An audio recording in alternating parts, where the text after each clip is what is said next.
Trent stared at his mother. "You sold our home?" Marianne didn't flinch. "My home. You just squatted in it." Lexi's eyes widened. "You sold it to my ex-fiancé?" Marianne lifted her tote. "You called it yours, so I treated it like yours, easily replaced." She stepped into the hallway. This time the mother-in-law was done being polite. "All right, before we dive into this crazy story, do me a favor, subscribe and tell us where you're watching from." Seattle, Washington, Saturday brunch, Queen Anne District. The table at Rue and Plum was small, round, and far too sunny for the conversation that would happen on it. Marianne stirred her cappuccino slowly, the ceramic mug warm beneath her fingers. Across from her sat Trent, her only son, buttering a croissant like it might escape. Beside him, Lexi scrolled through her phone in one hand, sunglasses pushed up into her glossy hair, the other hand lazily curling a fork around a pile of arugula. "I was thinking," Lexi said, not looking up, "we might swap out the sconces in the hallway. They're kind of dated." Trent nodded absently. "Yeah, or maybe just get rid of the hallway altogether. Open it up. Make it more our vibe." Marianne blinked once. "You mean the hallway in the condo?" Lexi smiled vaguely. "Well, yeah. I mean, it's my space now. I want it to feel like home." Marianne set her spoon down, careful not to clink it. "That condo is still in my name." Lexi let out a short laugh. "Only on paper." Trent looked up then, gave his mother a quick rehearsed smile. "Mom, come on. You've always said you didn't want to stay there long term. And Lexi's really made it her own. I think it's time we all started thinking of it as hers now." The words settled like wet cement. Marianne didn't answer. Instead, she reached for her water glass, but her hand stopped midway, fingers curling around nothing. Lexi finally looked up from her phone. "We just want it to be functional, Marianne, not some memory box from the 90s. You still have all that dusty legal stuff in the second bedroom closet," Trent chimed in. "And the old painting of Dad by the entry. Lexi feels like it kind of brings down the energy." That painting had hung in every home Marianne had ever owned. Richard's eyes captured in oil, stern but kind, unmoving, unafraid. Marianne folded her napkin slowly, placing it in her lap like a shield. "And the doorman?" Lexi went on breezily. "He's been so sweet. He calls me Mrs. Keller now. Isn't that cute?" Marianne didn't smile. "You're not Mrs. Keller." Lexi tilted her head. "Well, not legally, but emotionally, you know what I mean." Trent took a long sip of his mimosa. "Lex just means it feels like her space. You always wanted us to feel comfortable, right?" "I wanted you to feel grateful," Marianne said evenly. Lexi blinked. Trent shifted. The waiter arrived then, placing their orders: eggs Florentine for Marianne, waffles for Lexi, and some fusion monstrosity Trent claimed was the new Seattle thing. Conversation paused only until the plates hit the table. Marianne looked down at her food. The hollandaise gleamed like varnish. She wasn't hungry anymore. She picked up her fork, then set it back down. Trent reached for the syrup. "Hey, Mom, when are you planning to be fully moved out? Lex and I were thinking of doing a full closet reno in the guest room by spring." "Moved out?" she repeated quietly. "Well, yeah." He didn't look up. "It just seems like the natural next step." Lexi chimed in too fast. "We can help find you a cute place nearby. Something easier to maintain." Marianne stood slowly. "I see." Neither of them looked at her, not really. She left enough cash on the table to cover her untouched meal, then, without a word, slipped her coat on and walked out. They didn't follow. Outside, the wind had picked up. It tossed her hair against her cheek, sharp and cool. She didn't cry, but her breath caught once. Back at the table, Lexi picked up a salt shaker and said, "We should definitely paint the kitchen that dove gray I pinned last week." Marianne walked 3 blocks before her hands stopped trembling. Later that afternoon, she opened the drawer in her apartment, the one where Richard used to keep the mortgage documents and spare checks. She pulled out the title deed. Her name sat there, steady, unmoved. She ran her finger under it, then reached for her phone. Next to Irene's name, she typed one word, "Available," and hit send. Seattle, Washington, Tuesday, late morning. Marianne didn't call ahead. She told herself it was because she didn't want to disturb them, but the truth was quieter than that. She didn't want to be told no. The key still worked. She stepped into the condo just before noon, carrying a small tote bag and wearing the beige wool coat Richard used to tease her for. Classic librarian armor, he called it. The scent of eucalyptus oil hit her immediately, sharp and artificial. Her home didn't smell like this. Lexi's voice floated from the kitchen. "Oh, hi." She appeared around the corner, barefoot, holding a white ceramic mug that said, "Wife Life" in pink script. Her yoga pants were pristine, her smile practiced. Marianne offered a cool nod. "Just here to grab a few things, my scarf box, the photo albums in the den cabinet, and my father's pocket watch. Should only take a minute." Lexi stepped aside, sweeping her hand toward the hallway. "Of course, I think Trent boxed up some of that stuff for you already." Marianne walked past the new decorative mirror on the wall, sunburst brass, trendy and oversized. Where the painting of Richard had once hung, there was now a minimalist print that read, "Good vibes only." In the den, 3 brown boxes sat against the far wall, all labeled in black marker, "M's old stuff." Marianne opened the top one. No scarf box, no watch, just random books, a tangled charger, and a chipped mug she hadn't seen since 2009. She turned. "Where are the albums?" Lexi frowned faintly. "Albums? Oh, I thought Trent said those were, like, digital now?" "They weren't." Lexi shrugged. "Maybe check the storage locker?" Marianne didn't answer. Her eyes scanned the living room. New rugs, metal and glass end tables, abstract sculptures. Every trace of her was gone. Lexi followed her gaze. "You like it?" "We did the refresh over the weekend. The furniture was just too brown before. This feels brighter. Clean." Trent appeared from the kitchen, chewing. "She's making it more modern, Mom. Don't be offended." Marianne looked at him, really looked at him. He wore joggers, a college hoodie, the same haircut he'd had at 19. His eyes didn't meet hers. Her chest tightened, but her voice stayed level. "And the Wi-Fi?" Lexi perked up. "Oh, it's under LexiNet 5G now. Password's in the drawer if you need it." Marianne nodded once. She wouldn't need it. "I think we put your modem in storage," Trent added, already turning back toward the kitchen. She closed the box and picked up her tote. "I'll be out of your way." At the elevator, the doorman gave a wide grin. "Morning, Mrs. Keller." Marianne paused. "It's Ms. Keller," she said sharply, correcting him. He blinked.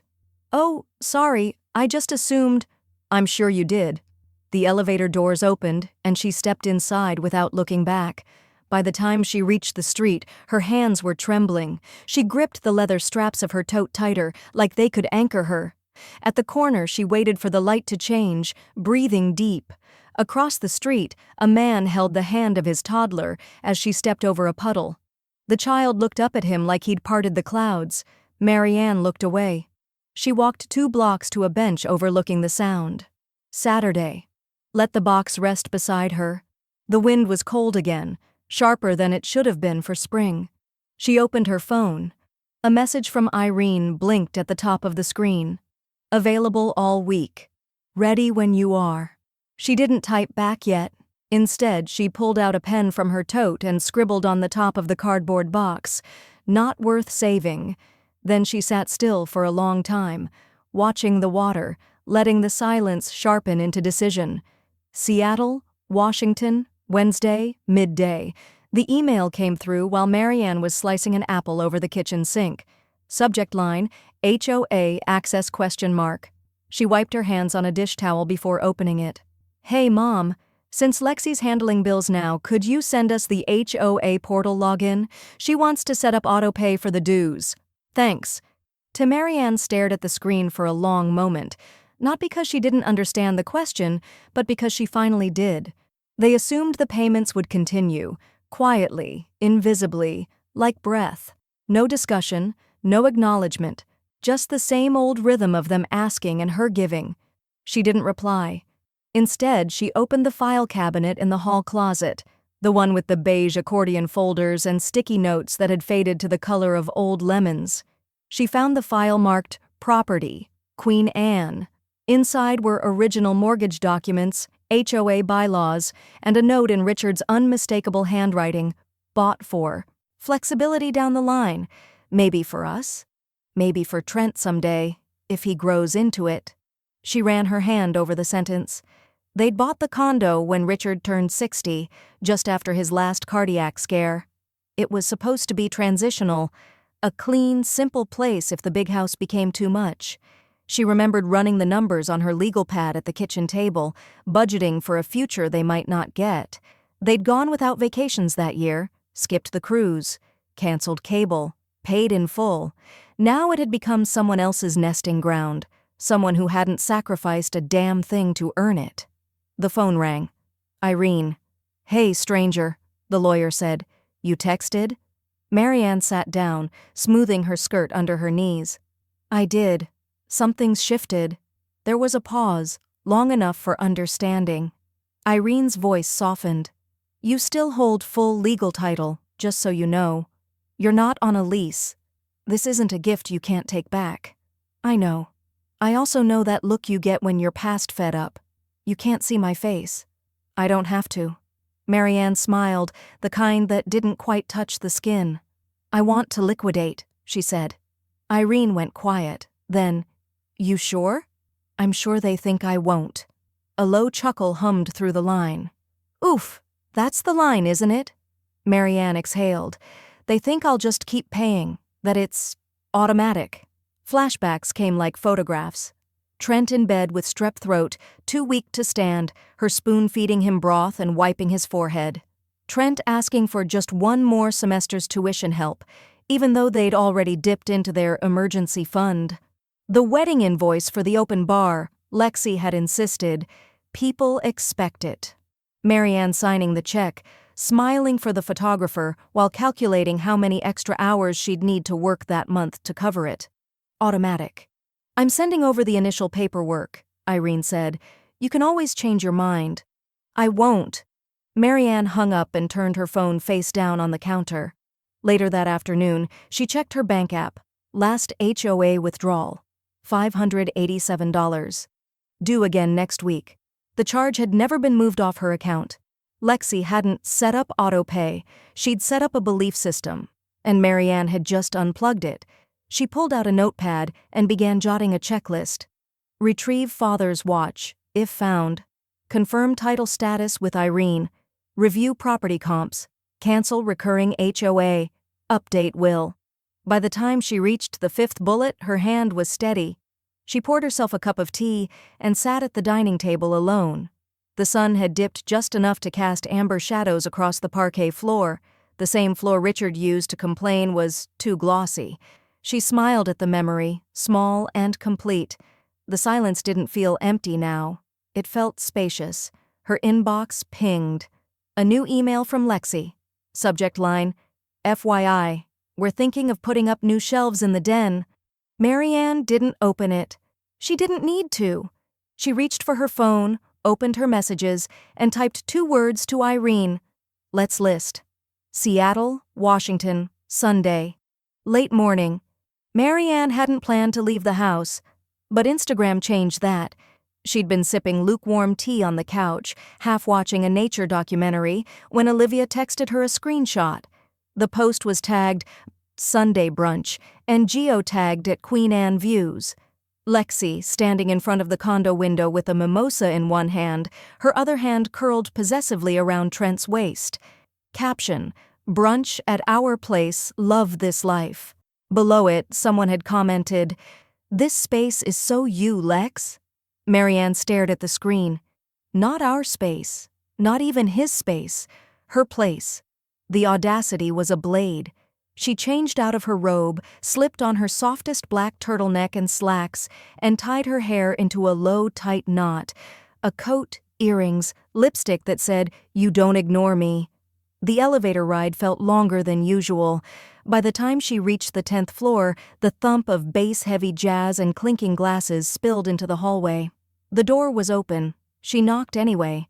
A girl in a linen jumpsuit opened it with a party-slick smile. "Hi, are you here for pickup?" Marianne raised an eyebrow. "Excuse me?" "Oh, sorry." She leaned back into the condo and shouted, "Lex! Someone's mom is here!" Lexi appeared around the corner, face tight for half a second before her smile activated like stage lighting.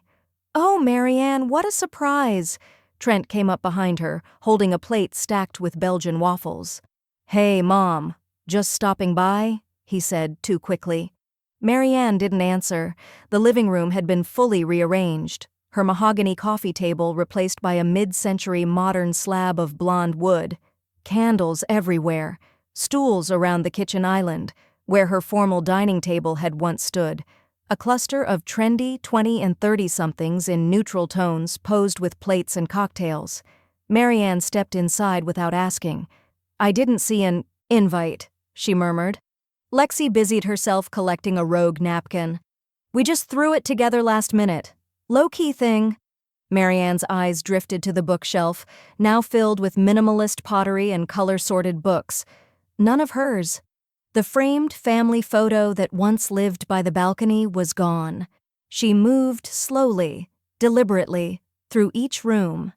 In the den, her writing desk was replaced by a mirrored vanity. In the hallway, new sconces, the kind Lexi had mentioned at brunch.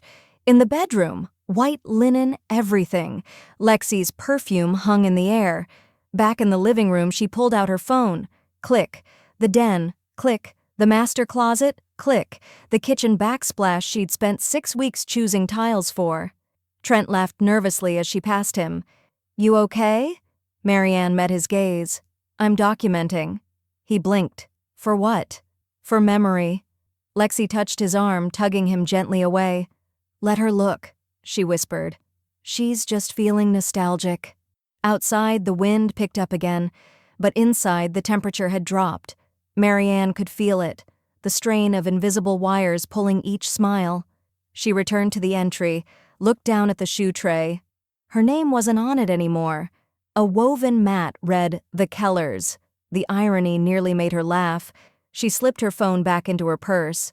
"I won't stay," she said, already heading for the door. "Wait, Mom," Trent called, but he didn't follow. Marianne stepped out, let the hallway hush around her. She took the elevator alone, staring at the warped reflection in the brushed steel doors. By the time she hit the lobby, the doorman waved.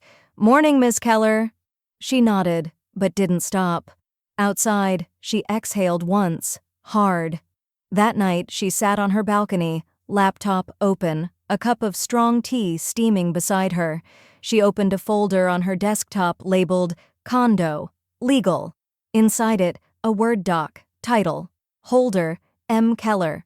She double-checked the attached PDFs, the screenshots from earlier, her name on the deed, the email chain with Irene. She highlighted the words, "Seller retains full discretion until title transfer," and clicked Save as evidence-04.pdf, then opened a new message to Irene. Subject, Progress. Message just dropped in on the owners. "I'm ready. Let's make it look effortless." She clicked Send. The night pressed quietly against the windows, and for the first time in months, Marianne smiled. Seattle, Washington, Friday, mid-afternoon. The listing had been live less than a week when the agent called. "Good news," she said cheerfully. "We've got 6 showings scheduled, 3 serious inquiries, and 1 full cash offer already on the table." Marianne tucked her phone between shoulder and cheek as she sliced a pear into thin, deliberate wedges. "Already?" "Well priced and staged well," the agent replied. "The views help too." Marianne didn't mention the staging was involuntary. She wiped her hands and crossed to the laptop on the kitchen counter. "Can you send me the offers in writing?"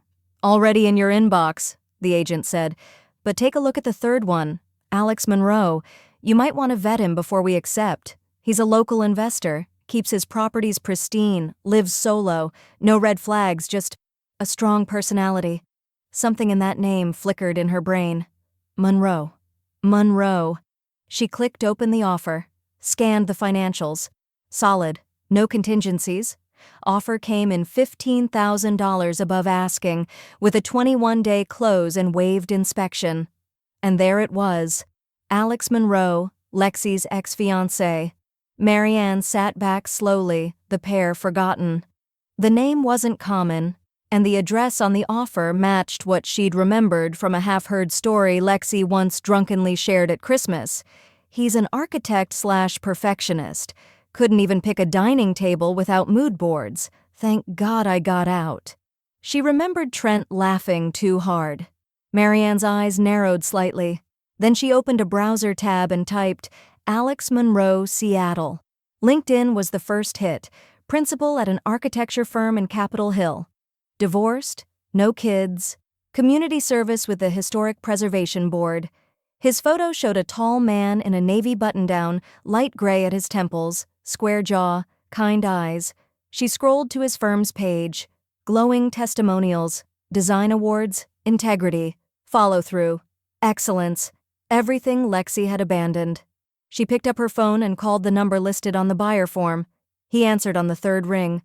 Alex Monroe. Mr. Monroe, Marianne said, calm and clear. This is Marianne Keller.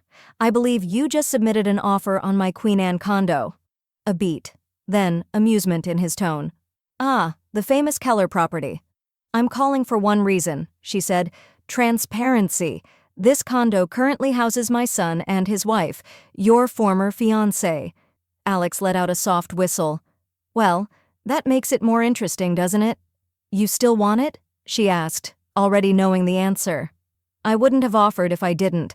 I knew it was her place the second I saw the listing photos. The art was awful.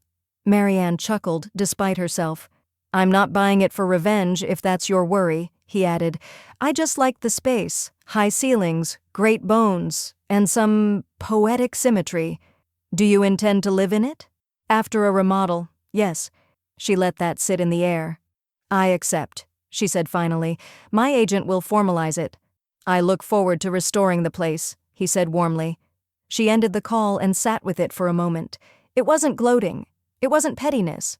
It was restoration. That evening, she called Irene. I sold it. That fast? Irene asked, surprised. Full cash, above asking. You'll love the name.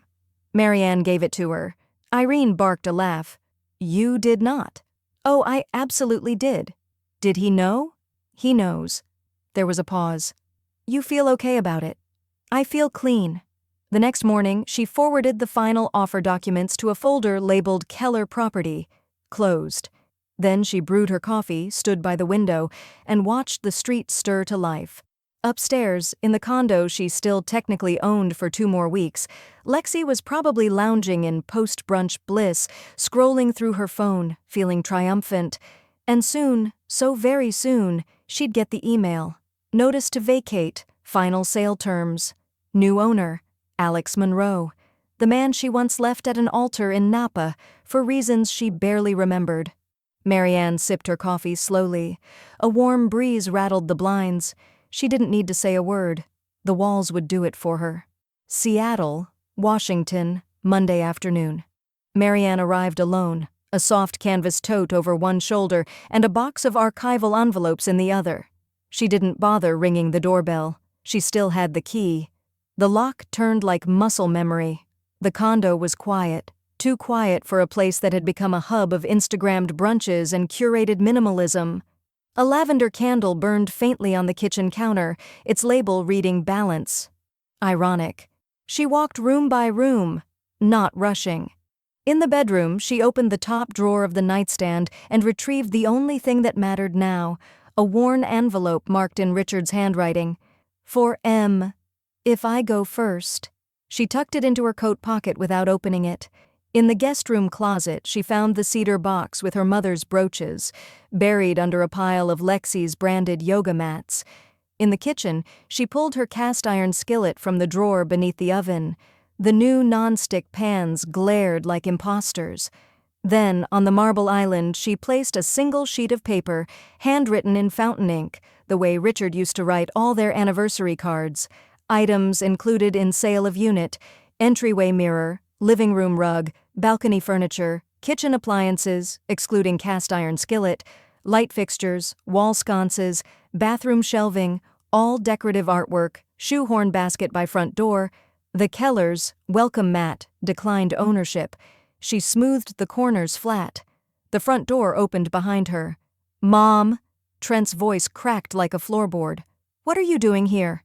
She didn't turn. He stepped inside, gaze pinging from the note to the bags by the door. "What's this?" Marianne finally turned to face him. "Sale closes in 30 days. You'll need to vacate by then." He blinked like she'd spoken another language. "Sale? What are you talking about?" "I sold the unit." A full pause, then, "You're bluffing." "No," she said calmly. "I'm executing my legal right." Lexi stormed in behind him, winded. "What the hell is this?" Marianne met her with a look that didn't blink. "It's called escrow. You'll be notified by email. And courier." Almost on cue, Trent's phone buzzed. He glanced at the screen. Lexi's eyes widened. "You can't just sell it. We live here." "You squat here," Marianne corrected. "That's not the same thing." "We made it ours." Lexi's voice cracked into a shrill edge. "This is my home." "No," Marianne replied evenly. "It's my property. For 28 more days, then it's Alex Monroe's." Silence snapped through the room like dropped glass. Trent's voice, when it came, was barely audible. "You sold it to him?" Marianne gave a small nod. "Full cash offer, no contingencies. I'd have been a fool not to." Lexi's face flushed, red blooming from her collar to her cheekbones. "You did this to humiliate us." Marianne picked up her tote bag and walked to the door. "I did this to reclaim what I built." Trent stepped in front of her, hands slightly raised. "Mom, please, can we talk about this?" "You had all your chances," she said softly. "I don't need to be consulted anymore. I'm the owner, and I've made my decision." Lexi's voice wavered. "Where are we supposed to go?" Marianne looked past her, toward the sunlight pouring through the balcony window. "That's not my problem anymore." With that, she stepped past them. The hallway outside was blessedly silent. She pressed the elevator button. It dinged, soft and sweet. Behind her, through the door she left open, she heard nothing but shallow breath and disbelief. When she reached the street, her phone buzzed, an email confirmation from Irene. Subject: Notice of sale and 30-day vacate requirement, delivered and logged. She slipped the phone into her coat pocket and didn't look back. At the intersection, she paused, letting a stroller pass. Then, for no reason except timing, she smiled. Lexi had spent months trying to erase Marianne from the condo. Now the condo was erasing Lexi, and this time, it would hold. Seattle, Washington, Thursday morning. Marianne opened her front door to a wall of noise. "Lexi, you blindsided us," she shrieked, heels clicking hard across the hallway tiles. "You humiliated us. Me!" Marianne didn't flinch. She stepped aside just enough to let Lexi storm in. Trent followed, eyes tired, mouth already tense. "You could have talked to us like a human being," Lexi spat. "We're family." Marianne closed the door slowly. "You treated me like a guest. I responded like a landlord." Trent finally spoke. "You don't think this is petty? Vengeful?" "No," Marianne said. "I think it's overdue." Lexi's arms crossed so tightly they shook. "We've already contacted a lawyer. We're exploring options." Marianne moved past her, calm as still water. "Let me save you the consultation fee." She walked to her side table and picked up a crisp folder stamped with Irene's letterhead. She held it out. "This is a notarized summary of the sale," she said.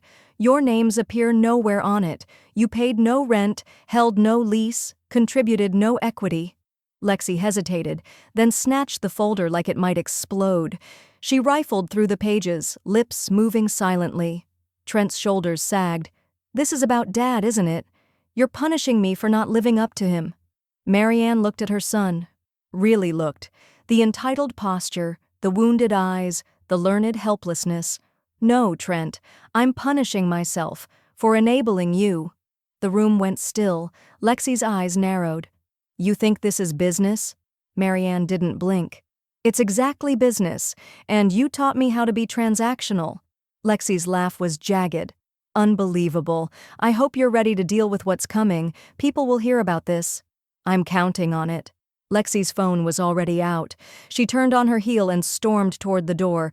"You're toxic," she hissed. "A bitter, lonely woman."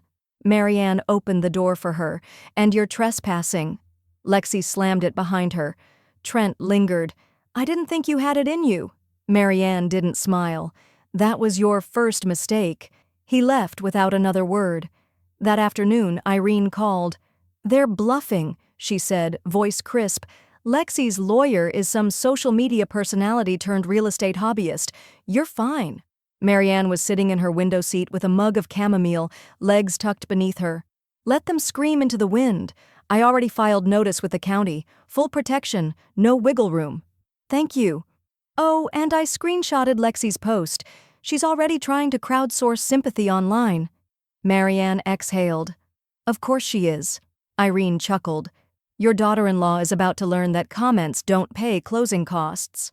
Later that evening, Marianne opened Instagram. Lexi's latest post read, "Some people will betray you and smile while they do it. Some families are better off strangers. Toxic, not boundaries. Starting over." The photo? A filtered shot of the condo's view. Sunset over the sound. The comments were mixed, but then her phone buzzed. A message from Olivia. "You? Legend. I'm buying you cake." Marianne smiled just slightly. She turned off her phone and packed a weekend bag. 2 days later, she was tucked in the back seat of a friend's car, headed toward Whidbey Island with a thermos of hot cider in her lap and sea air curling through the cracked window. Diane sat behind the wheel, a retired literature professor with wicked humor and a full playlist of folk protest songs queued up. "You really sold it to her ex?" she asked, grinning into the rear view. Marianne just sipped her cider. "Let's say the universe has a sense of irony." In the passenger seat, Rose, a watercolorist with 3 ex-husbands and a golden retriever named Bean, laughed. "You're my new hero." "I don't need to be a hero," Marianne said softly. "Just free." They reached the ferry just as the sun dipped, water turning molten gold. She stepped out, wrapped her coat tighter, and breathed deep. No tension in her shoulders, no false voices in her ear, no expectations, just sky, and salt, and space. When she got back to the city, the first thing waiting in her inbox would be a formal threat of litigation from Lexi's faux lawyer, but Irene would handle that. Marianne had already handled everything else, and she wasn't just exiting, she was evolving. Seattle, Washington, Monday morning. The email from the title company came in just before breakfast. Subject, escrow closed, funds transferred body, congratulations. Ms. Keller, the transaction has finalized. A confirmation letter is attached. Thank you for your business. Marianne read it once, twice, then deleted it. A new message followed minutes later, shorter, warmer, from Alex Monroe, clean and quick. Thank you for trusting me with it. I'll take good care of it. As she stared at that final line for a moment, lips twitching into the faintest smile.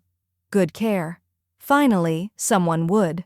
By noon, Marianne sat across from Irene in her law office downtown, sunlight pouring through tall windows, bouncing off chrome picture frames and legal awards. "Under your maiden name?" Irene asked, tapping the form. "Any particular reason?"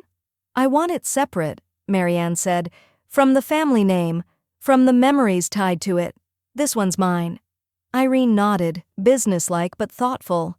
"We'll file it under M.K. Dorrance Foundation then. Now, how do you want to disperse the funds?" Marianne handed her a handwritten list on monogrammed stationery. Seattle Adult Literacy Project, Mothers Forward Shelter, Local Food Security Alliance, Community Reentry Legal Fund. Some of these were on the mock-up Trent and Lexi made for their wedding registry, she said dryly. Lexi mocked every single one. Irene gave a low whistle. "So this is poetic and useful." Marianne folded her hands. No splashy plaques, no gala nights, just monthly support, long-term impact. Any beneficiaries? Marianne reached into her bag and handed over a second list. This one had just one name, Olivia Hart. Update the will. Everything that's mine, personal and legal, goes to her, not a cent to Trent. You're cutting him out entirely? Not out, Marianne said quietly. Just off. Irene gave a solemn nod. You're sure? Marianne didn't blink. I'm not angry anymore. That's what makes me sure. That night in her apartment, Marianne poured herself a glass of Zinfandel and stared out over the city skyline. The condo was no longer hers, but for once that absence didn't feel like a loss. It felt like subtraction by design. Her phone buzzed on the side table. "Lexi, you ruined our lives." She stared at the screen, then typed slowly with one hand. "Marianne, you never valued what you had." Then she turned the phone face down. The next morning, Irene texted, "Wire processed, tax shields in place, foundation registered. Nothing will ever legally trace back to Trent." "Well done," Marianne replied with a single heart emoji, her first ever. Later that week, Olivia dropped by with 2 cappuccinos and a manila envelope. "You're going to cry," she warned with a grin. "I don't cry over paper," Marianne said, already opening it. Inside, a batch of printed thank you notes from the shelter, children's crayon drawings, a note from a formerly incarcerated mother enrolled in paralegal night classes. Marianne's eyes welled, but she blinked it back. "Mostly. I just helped redirect a stream," she murmured. The water already knew where to go. Olivia sipped her coffee. "You did more than redirect it. You rerouted a whole damn river." That evening, as dusk fell and the fairy lights blinked in the distance, Marianne opened her journal. She didn't write often anymore, not because she had nothing to say, but because she finally didn't need to prove her voice belonged. Still, this one demanded ink. Entry: "Legacy isn't what you leave behind, it's what you correct before you go. They thought they inherited a lifestyle, but I left them with a lesson." She closed the journal. The wind tapped softly at her window. Somewhere, Lexi was probably screaming into another Instagram story. And Marianne? She'd already logged off. Seattle? Washington. Saturday morning. The first photo Alex posted was quiet. Intentionally so, a wide shot of the Queen Anne living room, late afternoon lights spilling over bare oak floors. No furniture. Just a single caption. "New start." Marianne saw it 2 hours after he posted it. Olivia sent it with a laughing emoji and a thumbs up. No filters, no slogans, no Lexi. She zoomed in and noticed the entry mirror was gone. The welcome mat, too. Clean slate. Lexi's message came before sunset. "Lexi, this is wrong. You don't belong there." Marianne saw the red receipt mark beside it. Alex never responded. Sunday, Marianne found herself back on the rooftop garden of Olivia's apartment, legs curled beneath her, champagne glass sweating in the August warmth.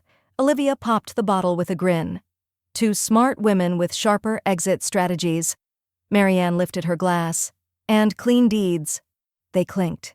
As the bubbles rose, Olivia leaned forward. "Heard from them?" "Trent called, twice. Left a voicemail." "Dare I ask?" Marianne took a sip before answering. "He said they've reconsidered the tone of everything and want my help buying the condo back." Olivia nearly choked on her drink. "Wait, buy it back?" Marianne smiled into her glass. "That's what happens when entitlement hits a market economy." Olivia shook her head. "What did you say?" "I laughed, then said, 'You told me it belonged to her. I listened.'" They both burst into soft, stunned laughter, the kind that comes after a long war finally ends. "Irene's dropping by later," Marianne added, setting her glass down. "She has the final docs." By late afternoon, Irene arrived in her signature black blazer and aviators, carrying a folder as thin as a final chapter. "All done," she said, setting it down. "Filed, recorded, registered. The property is completely out of your estate. No ties, no exposure." Marianne glanced at the paperwork, then shut it without reading. "Thank you." Irene looked around at the terrace, the soft jazz spilling from inside, Olivia humming as she rinsed berries in the kitchenette. "You look different." "How so?" "Unburdened." Marianne nodded. "I am." Irene leaned in. "By the way, Alex emailed. Invited us both to the housewarming next month. Minimalist theme. No hashtags allowed." Marianne smiled. "Tell him I'll send a houseplant and my regards." "Not going?" "I've already had my closure." That evening, back home, Marianne lit a candle and opened her laptop. She began drafting a proposal. one she'd discussed with Olivia weeks ago, but hadn't quite written down. Adult Education Collaborative, proposal for evening courses at Community Hall, financial literacy for women, legal empowerment for single mothers, writing and memory for seniors. Each bullet pulsed like purpose. She'd taught others to advocate for their futures for years. Now she would teach them how to own them. The doorbell rang. It was the mail carrier handing her a small envelope. Inside, a wedding photo, Trent and Lexi smiling under a canopy of white roses. No note, just the picture. No return address. Marianne turned it over. Blank. She held it for a moment, then slipped it into the shredder without a second thought. When it finished grinding, she poured herself a second glass of champagne.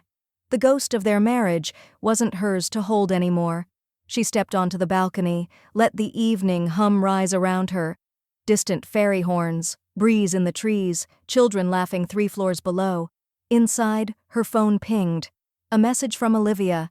Guess who just agreed to co-sponsor the adult ed grant? Bean's vet. Said he's in. Said Marianne's name carries weight. Marianne chuckled, then texted back. Weight's finally off. Time to lift someone else. She set the phone down, leaned into the cool metal railing, and let herself exhale. Down the hill, the condo stood like just another building now. No ghosts, no claim. Just a structure someone else would now have to learn to care for. And Marianne? She was too busy building something that couldn't be sold. Seattle, Washington. 1 week later. It started as a Reddit post, title, Mill quietly reclaims her apartment from freeloading couple, then sells it to her DL's ex. Posted in R.A.T.A. anonymously by Juniper Sequoia, who just happened to be a friend of Olivia's friend. The post didn't name names, but it didn't need to. A detailed timeline, screenshots of anonymous braggy Instagram stories, an unnamed mother-in-law who sold the condo out from under her son and daughter-in-law after being disrespected. A cherry on top, selling it to the DIL's ex-fiancé. The top comment said, she didn't burn the bridge. She sold it and charged toll to cross. It hit 40,000 upvotes by midnight. By morning, Lexi was in meltdown mode. Her Instagram story went live with shaky hands and half a face in frame. Let me be clear. We were blindsided, manipulated. She's making herself look like some innocent matriarch when she was cruel and calculated. A comment below simply read, y'all called it your place. You played yourself. Lexi turned her account private by noon. Marianne didn't reply. Not online. Not to Trent's short text. Can we talk? Not to Irene's gleeful updates. Instead, she posted a single sentence to the M.K. Dorrance Foundation homepage. No comment. Grace is quieter than gossip. The donation link sat just below it. By Friday, it had passed $18,000 in spontaneous contributions. On Saturday, a journalist reached out. Email subject, request for interview, inheritance ethics feature. Marianne almost deleted it. Then she read the last line. We're interested in the growing phenomenon of reverse legacy boundaries. Your story has become a case study. She agreed, but with conditions. No photos, no names, just facts. They met in the quiet corner of a Capitol Hill cafe. The journalist brought a notepad, not a recorder. Do you consider what you did revenge? She asked softly. Marianne stirred her tea. Number I consider it realignment. And the sale? A correction. The journalist paused. People are calling you a hero. Marianne offered a smile that didn't chase attention. Heroes fix other people's messes. I finally stopped cleaning up after mine. Later that evening, Irene called with her usual efficiency. Your foundation just hit $40,000 in donations. People are quoting you on Pinterest now. I don't even have Pinterest. You do now. Olivia made you a board. Of course she did. And get this, there's a TikTok trend about housing reclamation. Someone used your story in a voiceover. It's wild. Marianne leaned back in her armchair, eyes closed. I didn't ask for a movement. Irene's voice softened. You didn't, but maybe it was time for one.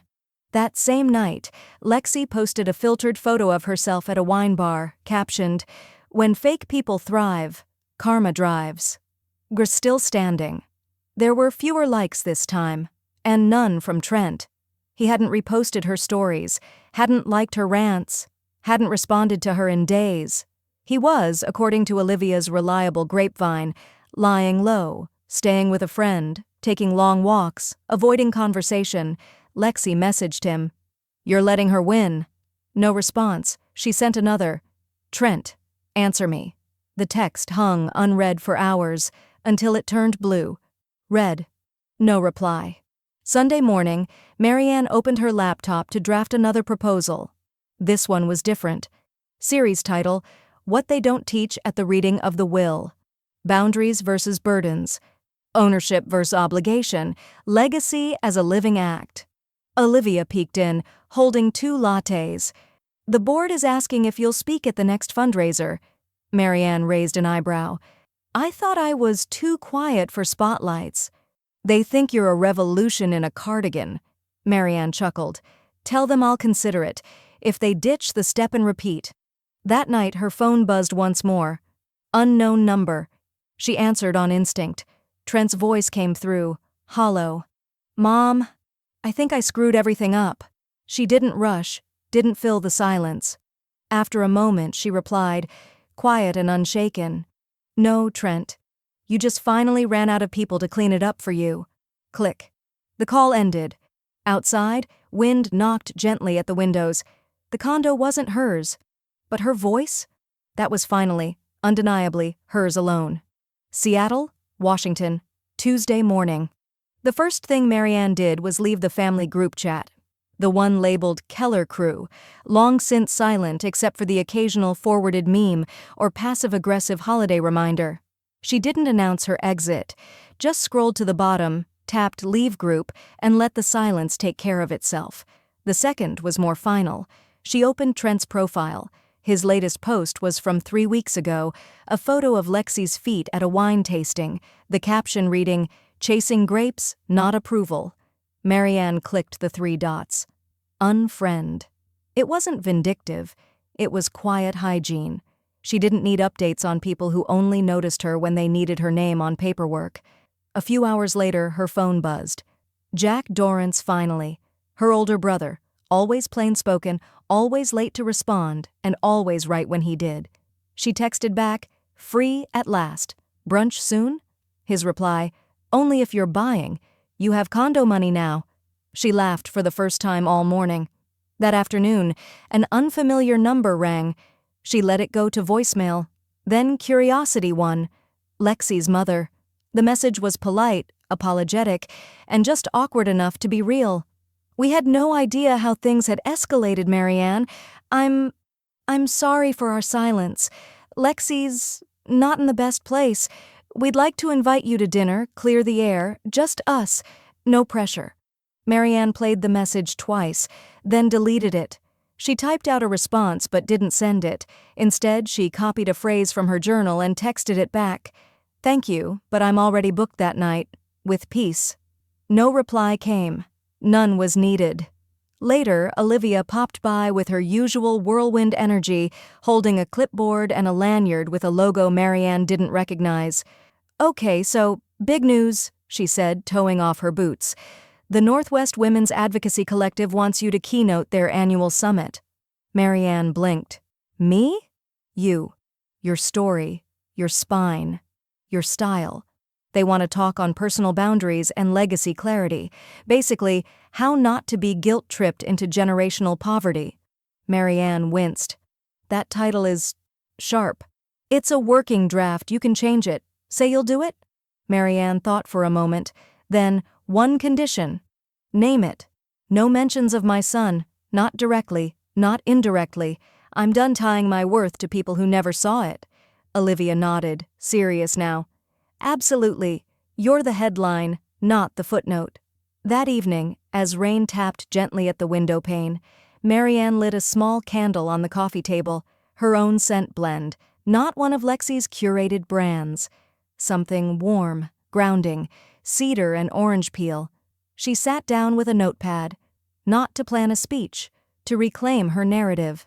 At the top she wrote, "What I learned, too late, but not too late to matter." Beneath it, 3 lines formed almost instantly. Silence isn't strength unless you choose it. Money given without gratitude becomes expectation. Motherhood is not a lifetime debt. Her pen stopped. The candle crackled. Then her phone buzzed with a notification. Event confirmed. Advocacy Summit, Marianne Dorrance. Speaker. No Keller. No asterisk. Just her. She whispered it aloud, just to feel it land. Booked with peace. And this time, it echoed. Seattle, Washington. Friday afternoon. The envelope arrived on a Thursday, wedged crookedly between a real estate flyer and a catalog she didn't remember subscribing to. No return address? No handwriting she recognized. Just Marianne Dorrance penned in a hesitant, uneven scrawl. The postmark read Bellevue. She set it on the side table, unopened. For 3 days it remained there, quietly daring her. Each time she passed it, something deep inside her buzzed, a former instinct tugging at old loyalty. But she didn't touch it. She made soup. She watered the ferns.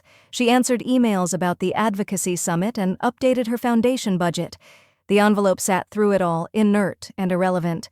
On Sunday morning, while tea steeped and soft classical music played in the background, she finally slid it open with a letter opener shaped like a heron. Inside, a single card. No long message. No apology. Just, I didn't know how much I could lose until I did. T. She stared at it for a long time, then set it down beside the compost bin, and later that afternoon let it slide softly into the recycling. No anger, no bitterness, just air. That night she journaled by candlelight. At the top of the page she wrote in bold, steady pen, "Grief ends when expectation dies." Below it, 3 more lines followed. I expected him to understand. I expected her to be decent. I expected myself to tolerate it. None of it had been fair, and none of it was permanent. 2 days later, Olivia showed up at her door, cheeks flushed from the cold and eyes bright with something bigger than mischief. "You're not allowed to interrupt," she said, thrusting an envelope into Marianne's hands. "Just open it." Marianne arched a brow. "Another envelope? This one's better. Promise inside. A handmade card with watercolor florals and gold lettering. Will you walk me down the aisle?" Marianne blinked. "You're getting married?" "May. Small garden ceremony. No drama, no band, no hashtags." Olivia hesitated. "And no father to walk me. But I'd like someone who actually taught me what strength looks like." Marianne's breath caught somewhere beneath her collarbone. She nodded, slow and certain. "Of course I will. And wear something not black for once?" "I was thinking deep green." Olivia clapped like a child, tears in her eyes. "You're going to make half the room cry." Marianne smiled. "Let them." That evening, she ordered a dress online. Floor-length, forest green silk, modest neckline, draped sleeves. She clicked "Buy now" with no second thoughts. An hour later, a text pinged from Irene. All final documents executed. Trust, foundation, assets, all locked, all yours. No exposure. Sleep easy. Marianne replied with a voice memo this time. "Irene, if I slept any easier, I'd wake up in another life." Irene replied with a laughing emoji and the words, "Then you're finally living in the right one." On Wednesday morning, Marianne received a short text from an unknown number. The tone was unmistakable. "We're moving back in with Lexi's parents. Temporarily. Trent." She read it once, locked the screen, and said aloud, "To no one. Temporarily is the cruelest kind of denial." She made no reply. Instead, she moved to her balcony with her second cup of coffee and opened her planner. Under May, she circled the date Olivia had penciled in, added a soft gold star beside it, and wrote, "Walk toward joy, and keep walking." Seattle, Washington, Elder Justice Summit, Saturday afternoon. The lights in the conference hall dimmed just slightly, casting the room in a soft amber warmth. A low murmur settled into hush as the MC stepped back from the podium and announced, "Please welcome our closing keynote, Marianne Dorrance." She walked onto the stage with measured grace, a deep green wrap dress falling around her like silk armor. No notes, no slides, just her voice and a room full of strangers leaning forward. Her heels clicked once on the wood, then stopped. "My name is Marianne," she began. and for most of my life, I believed good mothers said yes. A pause, long enough for the weight of it to settle. I said yes to tuition, yes to weddings, yes to weekend visits that turned into unpaid leases. I said yes to a million small compromises until I didn't recognize myself anymore. A murmur of recognition rippled through the front rows. And one day, she continued, after being treated like a wallet with a smile, I realized I wasn't helping. I was enabling. I wasn't generous. I was exhausted. Louder now, her voice found rhythm. So I reclaimed what I built. I sold the condo I once called a gift. I redirected the funds into a foundation. I changed my will. I drew a boundary not in pencil but in stone. Applause broke out, not polite, but grateful. She waited, then softened. This isn't a story of vengeance, she said. It's a story of dignity, of rebalancing scales that had been tilted by guilt and gender and silence. She glanced briefly at Olivia in the wings, who gave her a discreet thumbs up, beaming. I don't tell you this because I want pity, Marianne said. I tell you this because maybe someone here needs permission, to say no, to stop saving people who don't want to grow, to choose peace over proximity, to walk away, not in rage, but in reclamation. She stepped back, a beat slower than she entered. The applause erupted into a standing ovation. Somewhere in the second row, a woman dabbed her eyes with a crumpled program. In the back, a man with a cane tapped the floor 3 times in approval. An hour later, she sat at a modest table outside the auditorium, a neat stack of books beside her, Legacies We Don't Leave, Notes on Boundaries, Value, and Becoming. Olivia had pushed for the publication. Just a short run, nothing flashy. Now a line snaked halfway through the lobby. Marianne signed each copy in green ink, her handwriting firm and unhurried. Occasionally, someone asked for a hug. Others whispered thank you like a confession. Toward the end of the line, a woman in a burgundy shawl approached and placed her copy gently on the table. I've been raising my grandson alone, she said.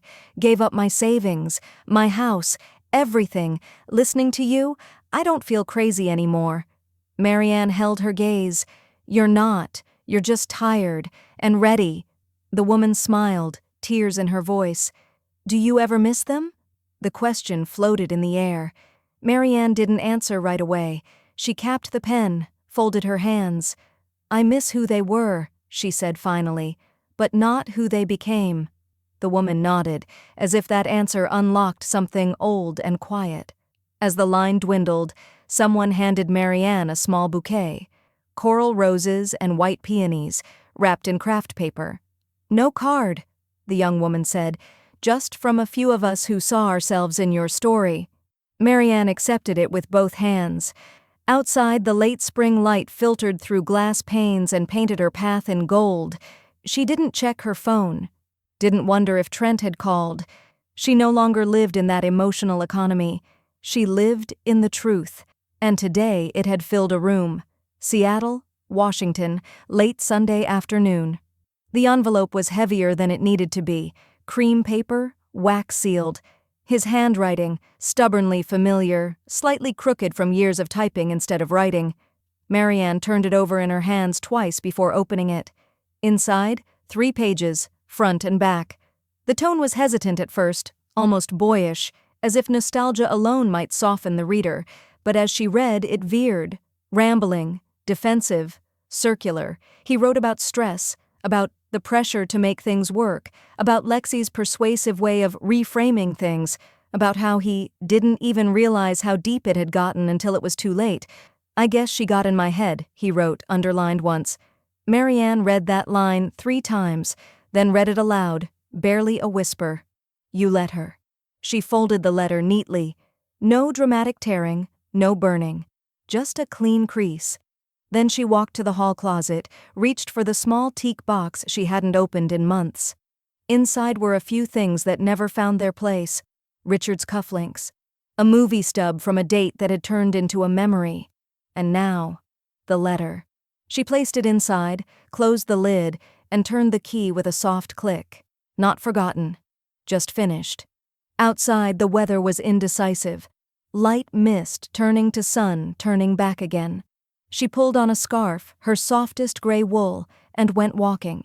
Queen Anne's streets were quieter than usual, people tucked into brunch cafes or heading to early shows.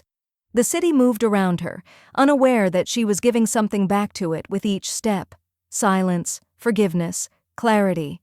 She didn't plan the route, but somehow she found herself near the old condo. The building looked the same, of course, but it felt entirely different. The balcony light, once always on, buzzing faintly with Lexi's curated aesthetic, was dark now. She paused across the street. The windows were bare, no plants, no throws, no candles glowing performatively behind the glass, just absence. And yet, it didn't ache. She didn't feel triumph. She felt right. She crossed the street without stopping, walked past the front entrance without glancing through the lobby doors. At the corner, she paused only once, just long enough to let a mother and toddler pass with a stroller, and then kept walking. Not away from anything, but forward. When she got home, the apartment was still warm from the afternoon sun. She kicked off her shoes, made tea, and opened the balcony door just a crack to let in the scent of wet pavement. Her phone buzzed. Olivia. No emojis, no memes, just a short, simple message. Just wanted to say I love you. Marianne stared at the words, not because they were new, but because they were unconditional. She typed back, I know, and I love you right back. Then she set the phone down, not because she needed a break, but because she wasn't waiting anymore. The kettle whistled. The sky outside had softened into lavender. One of those early spring evenings that arrived like a quiet promise. She poured her tea, and for the first time in a long, long while, she sipped it while it was still hot. Seattle, Washington. Early June. The Foundation's year-end report arrived in a sleek, forest green binder Olivia had designed herself, gold lettering across the front, a small sprig of rosemary tucked into the clasp. Marianne sat on the balcony as she opened it, the morning light washing over each page like a quiet benediction. Every line surprised her. 283 adult learners enrolled in literacy workshops, 46 single mothers in stable housing through the shelter's transitional stipend, 14 women now employed in legal aid offices after completing the paralegal mentorship she'd co-funded, a dozen handwritten letters, scanned copies. Thank yous in script, both clumsy and careful. She held the pages with reverence, her thumb brushing gently across a line of text, highlighted in yellow. The M.K. Dorrance Foundation has restored not just dignity, but direction.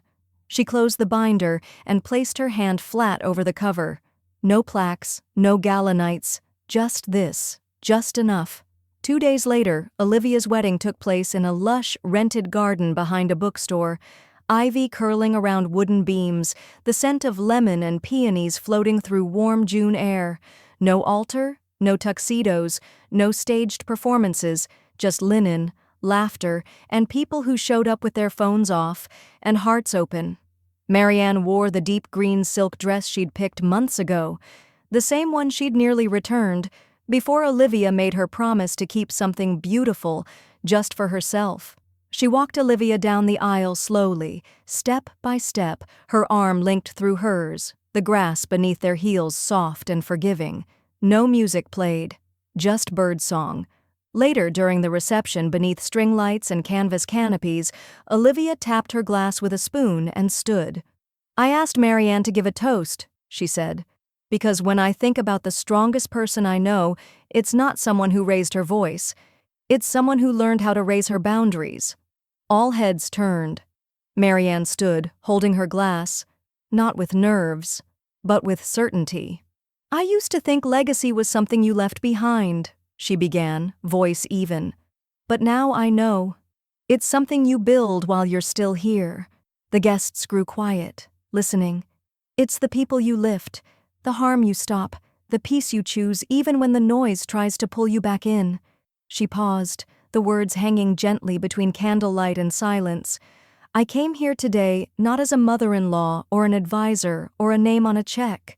I came here as someone finally willing to take up space and not apologize for it.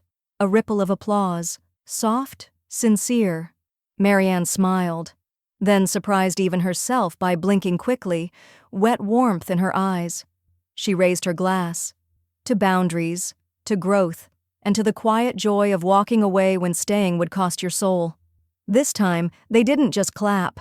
They stood. As she sat back down, Olivia squeezed her hand under the table and whispered, "You did that. All of it." Marianne only nodded, too full for words. By twilight, most guests had left. A few lingered by the fire pit, coats around shoulders, soft music humming in the background. Marianne stepped away for air, crossing to the fence line where the ivy met the trellis. In the distance, Seattle's skyline glimmered, calm and uncaring. Just beyond the trees, she could see the faint rooftop edge of the old condo. Its windows were dark, no glow, no guests, just a building now. She didn't look long. When she returned home, she opened her journal one last time for the season. At the top of the page, she wrote, "You said it belonged to her, so I sold it, to her past." She tapped the pen against the margin, then smiled softly. No bitterness, no weight, no forwarding regret, just the quiet thrum of a woman who had finally stopped mistaking silence for peace, and peace for silence. She closed the journal. Outside, the wind lifted, not strong, not sudden, just enough to carry her forward,